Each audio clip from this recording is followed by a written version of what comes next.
from the Faculty of Arts and Education with the title We Are Here, We Are Queer, Chinese Queer Female International Students Transitions in Australia. Would you please welcome Hao Zheng?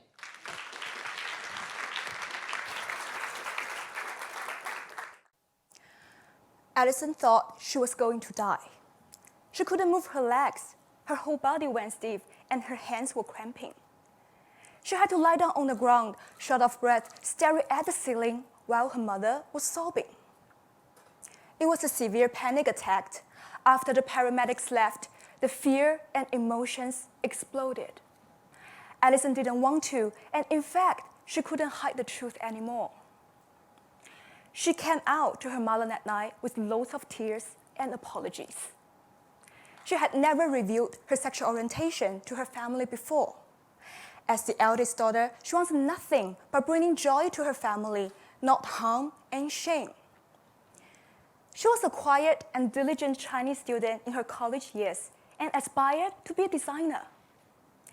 Being gay was her deepest secret. For the last 20 years, Alison has shown her family and the world one color and one color only. That's a brilliant yet delicate red color in all its glamour.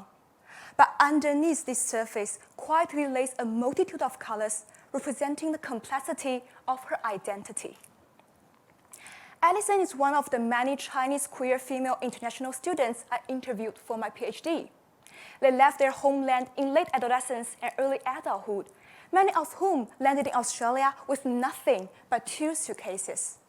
The process of crafting their sexual and adult identity is a story yet to be told. My research shares the story of these young queer women's transnational transitions using their own narratives.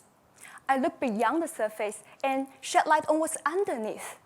How they explore a new culture, their sexuality, their adulthood, their journey of self-actualization, even in a time of most despair.